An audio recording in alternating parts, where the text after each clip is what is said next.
വൈശാഖത്തിലെ ശുക്ലപക്ഷ ചതുർദശിയും ചോതി നക്ഷത്രവും ഒന്നിക്കുന്ന ഈ ദിവസം ഇത്തവണ വരുന്നത് മെയ് 11 ഞായറാഴ്ചയാണ്. മൃഗീയ വാസനകൾ നശിപ്പിച്ച് സൽപ്രവർത്തികളിലേക്ക് തിരിഞ്ഞാൽ ഏത് വ്യക്തിക്കും ഉത്തമ മനുഷ്യനായി മാറാനായിട്ട് കഴിയും.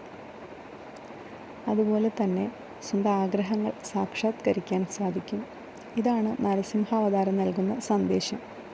ക്ഷിപ്രപ്രസാദിയായ നരസിംഹമൂർത്തിയെ ഭജിച്ചാൽ വ്യാഴം, ശനി, ഗ്രഹദോഷങ്ങൾ, ദൃഷ്ടിദോഷം ഇവയെല്ലാം അവസാനിക്കും. അതുപോലെ ജാതകത്തിലെ ശത്രുബാധ, രോഗബാധ, വിവാഹ തടസ്സം ഇവ മാറാൻ ലക്ഷ്മി സമേതനായ നരസിംഹമൂർത്തിയെ പൂജിച്ചാൽ മതി. വ്യാഴാഴ്ചകളിലും നരസിംഹ ജയന്തി ദിവസവും ചോതി നക്ഷത്രത്തിലും വിഷ്ണു നരസിംഹമൂർത്തി ക്ഷേത്ര ദർശനം, നരസിംഹമൂർത്തി മന്ത്രജപം നടത്തുന്നതും ശത്രുക്കളുടെ ഉപദ്രവങ്ങൾ നശിപ്പിക്കാനും വ്യാപാരത്തിലും മറ്റും കർമ്മരംഗങ്ങളിലും ഉള്ള എതിരാളികളുടെ ഉപദ്രവങ്ങൾ കുറയുന്നതിനും നല്ലതാണ്. ഭഗവാൻ മഹാവിഷ്ണുവിന് പ്രാധാന്യമുള്ള ദിവസങ്ങളിലൊന്നായ ഞായറാഴ്ച നരസിംഹ ജയന്തി വരുന്നതിനാൽ ഈ ദിനത്തിലെ വ്രതാനുഷ്ഠാനത്തിന് ഇരട്ടി ഫലമായിരിക്കും.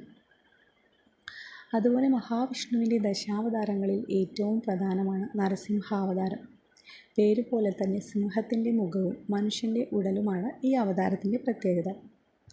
അസുര രാജാവായ ഹിരണ്യകശിപുവിനെ നിഗ്രഹിക്കാനാണ് ഭഗവാൻ നരസിംഹമൂർത്തിയായി അവതരിച്ചത്. കൃതയുഗത്തിലെ ഭഗവാന്റെ 4 അവതാരങ്ങളിൽ ഏറ്റവും അവസാനത്തേതാണ് നരസിംഹാവതാരം.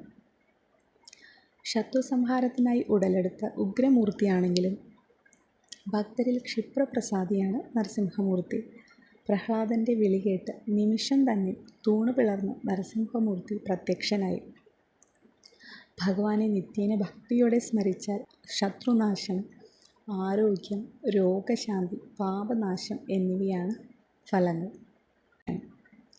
അതുപോലെ ചോതി വഴിപാട്. പഞ്ചഭൂതങ്ങളിൽ വായുദേവൻ്റെ നാളായ ചോതി നക്ഷത്ര ദിനത്തിൽ ഭഗവാനെ തൊഴുതു പ്രാർത്ഥിച്ചാൽ ആപത്തുകളിൽ നിന്ന് രക്ഷ നേടാം. അതുപോലെ കടബാധ്യത നീക്കി കുടുംബത്തിൽ ഐശ്വര്യം നിലനിൽക്കാൻ പതിവായി ചോതി നക്ഷത്ര ദിവസം നരസിംഹ ക്ഷേത്ര ദർശനം നടത്തുകയോ ഭവനത്തിലിരുന്ന് നരസിംഹമൂർത്തിയെ പ്രീതികരമായ ഭജനകൾ നടത്തുകയോ ചെയ്യാം. എങ്കിലും ചൊല്ലുന്നത് ഉചിതമാണ്. അതുപോലെ നരസിംഹാവതാരം ത്രിസന്ധ്യ നേരത്തായതിനാൽ ആ സമയത്ത് ഭക്തിയോടെ നരസിംഹമൂർത്തി മന്ത്രം ചൊല്ലുന്നതും ക്ഷേത്ര ദർശനം നടത്തുന്നതും ഇരട്ടി ഫലം നൽകുമെന്നാണ് വിശ്വാസം.